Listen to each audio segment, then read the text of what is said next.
everyone, welcome back to this channel of crafting, crochet and knitting. My name is Nikki. How are you guys doing? As always, let me know in the comments down below. So yeah, today's video is a little bit of an update on how my stash busting is going. In the massive megasode where I showed you all my stash, I actually realised how much of my yarn I had bought with a particular project in mind that I never got round to doing. And one of the main things I was buying yarn for was making things for babies. Now, the reason for this is that when I picked my knitting and my crochet really back up again with earnest about 5 or 6 years ago now, I really wanted to make baby garments, and I actually had a friend who was pregnant, and this was the perfect opportunity to practice making stuff. But at the time I didn't really know a lot of patterns, so I started making a few hats and I made some baby boots, but I did this all on straight needles in knitting and they looked okay. But when I started trying to make some baby cardigans or jumpers, I wasn't happy with the sort of the panelled nature that you have to do so on straight needles, and so I ended up not gifting that one. It's still currently sat upstairs in a box. So yeah, it kind of was a bit disheartening. And then I started to get into crochet a bit more and enjoyed making toys out of crochet, which were gifted to other children of my friends. And that was going really well. And then I went and invested in my circular knitting needles, and I thought, I'm going to have another go at garments. I'm going to have a go at garments, and I'm going to start with baby garments because then it's small, it's not going to take too much time. If it goes wrong, I can frog it back and I can start again. That didn't happen. As you are probably aware, that yarn sat on my shelf for the last 6 years, well, maybe not entirely 6 years, but last 5 years, and I didn't do anything with it because I went and got ahead of myself and I jumped straight in to try and make a garment for myself. The red cardigan was originally going to be a red jumper. That didn't go well. The cardigan went better, but then it didn't fit, and this project for myself was a prime example of what I was hoping to avoid, because it was taking several weeks to do, and I'd put it on at the end of it and it didn't fit, and I'd have to frog it back and do it again. So we are a year and a half into attempting to make that cardigan, having already made it twice and having to actually face frogging it back and doing it again. So I finally quit while I was not ahead. I'd obviously made the grey cable jumper. That was a success, and I think that part of that was because the pattern was so well written. So I thought, right, okay, I've got one jumper for myself, let's go back and use up some of that yarn, because the yarn has been sat on my shelf for so long, it's taking up loads of room, let's get on with it. So after all of that rambling, let's jump in and show you some of the baby cardigans that I have made. So this is the first one I made, and this one is crochet, because I did actually make this before I started using my circular needles. I did get my circular knitting needles, but I wasn't very confident about starting to use them, so I grabbed a crochet hook instead, and I found a crochet pattern. And this is the result. It's actually about a newborn size. It's really, really soft. So the yarn I used for this was the Wavy yarn that I got from Aldi, and it is a cotton blend. I can't remember exactly what else was in it, but it is nice and soft because of that cotton. And when I say wavy, I mean that the yarn had a crinkle to it, and I don't know if you'll be able to really see it because of the stitches. I don't know if you can see it. There is a bit of a crinkle to the stitches. I should have brought the yarn down really. And I really did like it, but I was worried how it would work up. I did make a baby blanket with it first, and if I remember, I will link that video in the description. Yeah, so I made a baby blanket first, and as that actually did go quite well, I picked it up and used it to make the baby cardigan, which was my original intention for that yarn. It's so simple. When you're making a garment like this, I really like the top-down approach. So the top-down approach is you start with the neckline and then you make what's called a yoke. And a yoke is this bit that goes from the neckline to this point here.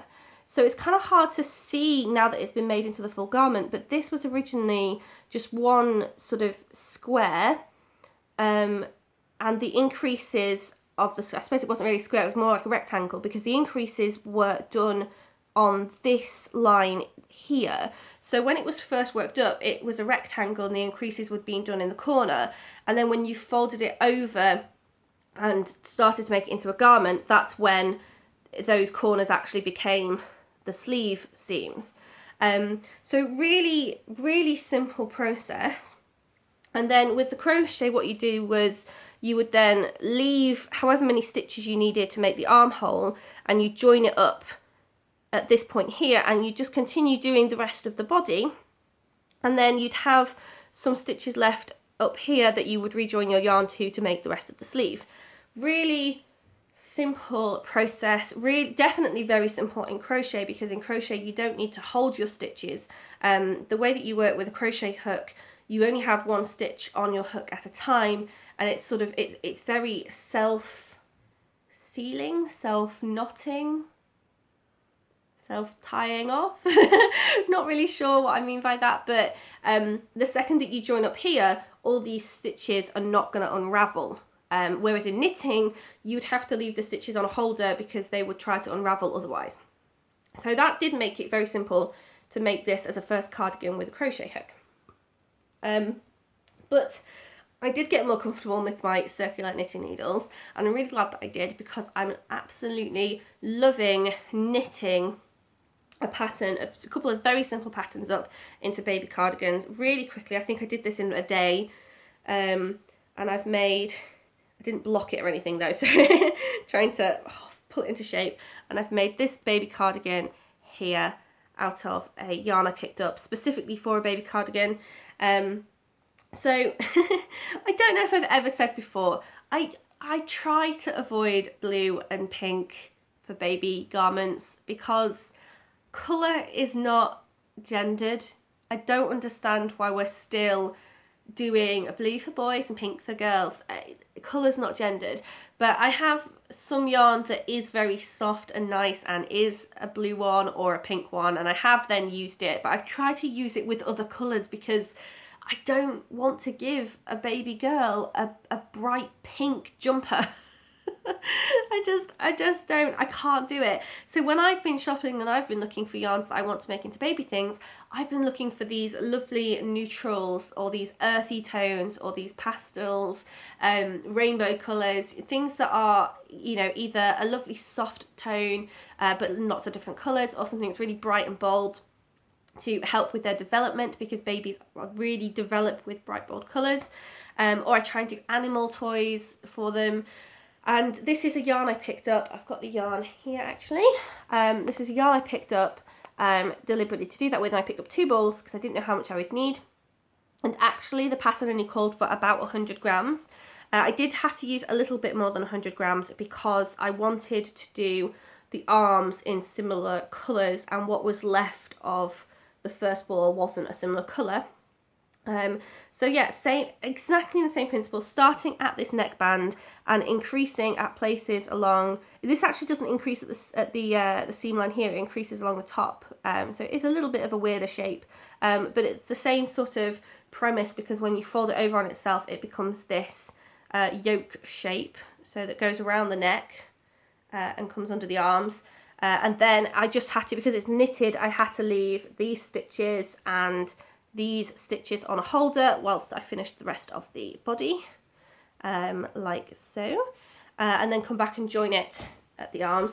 And I want to do a much longer episode on variegated yarn. So this is a variegated yarn, it's a colour changing yarn, and the thing about colour changing yarns is that we're so attracted to them because we don't have to weave in any ends, but often we don't think about the stitches that we're doing, and sometimes we can make a garment and we're not happy with how the variegated yarn pulls, the colour pulls, or how it sort of isn't visible or it's hiding texture. So I want to do a much longer episode on that, because it's going to be different for knitting and crochet. It's going to be different for long colour changes and short colour changes.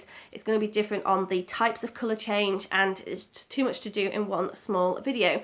So I will get around to doing that. But you can see what I mean in just this jumper alone. So the collar, the base and the cuff are all a rib stitch, and you can see the texture of the rib stitch in the arms, because the background colour is mostly orange, and so you don't have too much colour changing and the texture begins to stand out. But in the baseline there's so much colour changing going on, it's just that little bit harder to see that there is in fact a rib stitch at the baseline. Particularly on this side where there's a lot more white interspersing, you can just about make it out when I hold it really close here. And it's the same with this collar line as well. There's so much colour changing going on that the colour change is what catches your eye, not the texture. So I'm going to do a longer video about all of those little subtleties. But for now, that is also of newborn size. It's actually pretty much the exact same size actually as this, just I've folded the sleeves of the crocheted cardigan over. And like I say, that used just over 100 grams of yarn. I had 2 of these balls, and you can see I've got the majority of this ball left. There was just some yarn I used on it, maybe 10 grams, maybe something like that. So that is that jumper. And then what is interesting is that I did another knitted pattern, and I made another knitted jumper. It's very, very similar pattern, it's just that it has a button band and an arm seam, so it actually increases along here again. But it came out so much bigger. If I get this one back out again, I can show you. That's how much bigger it came out. And I think that one of the reasons is because the yarn is thinner, and so it's longer, and somehow it's made a bigger jumper. It could just be that the pattern is slightly bigger, my tension could have been slightly looser, but either way it doesn't matter, because babies grow so quickly that this is like, if this one is maybe a newborn size, then this one is, you know, like a couple of months, maybe a bit older, so it's not a problem at all. And this is lovely and soft. So yes, I did make it out of blue. I was gifted this yarn, and it is a cotton blend. I got 5 balls of 50 grams each, and you can see I've got 3 left, so I used 2 full balls, so 100 grams, and then a little bit of the third, so about 110 grams again, to make this. And I did use this to make a baby garment because of how soft it is with that cotton. But I think pale blues like this, actually I would give this to a girl or a boy. So I think with pink there's a little bit more stereotyping about pink, whereas I would just shove any baby in blue. And it's got this lovely mottled effect with the little flecks of white yarn in it that do make it that little bit softer as well.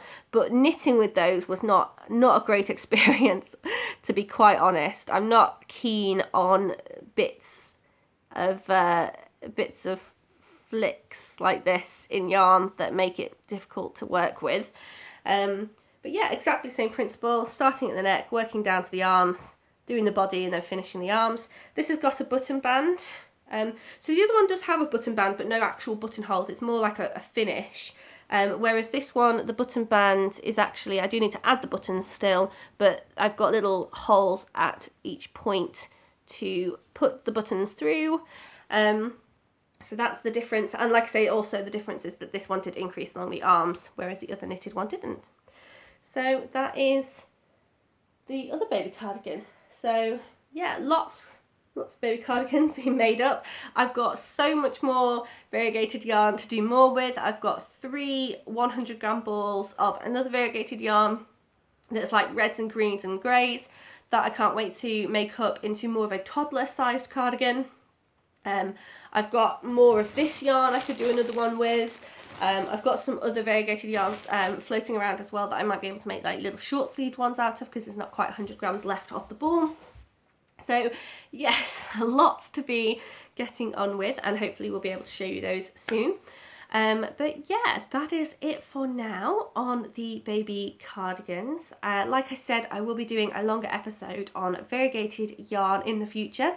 And also, before I finish off this video, a reminder that last week's video, I actually opened up a new vote for which crochet toy animal I should make next. So if you haven't already, you need to check out that video, see what the options are, and cast your vote in the comment section for your favourite. Just do make sure that you cast your vote in the comment section of the previous week's video, not this one. If you comment in this one, unfortunately it's not going to count. But yeah, what I would say though in this one is, if you have any questions about variegated yarn, then please leave them in the comment section of this video, because I will check those out and hopefully answer them when I get around to recording the variegated yarn episode. So if you have any questions, now is the time to ask them. And again, don't forget to vote on last week's video for your favourite toy animal for me to crochet next. And for now, I will just say have a good week, and I'll see you in the next video. Bye!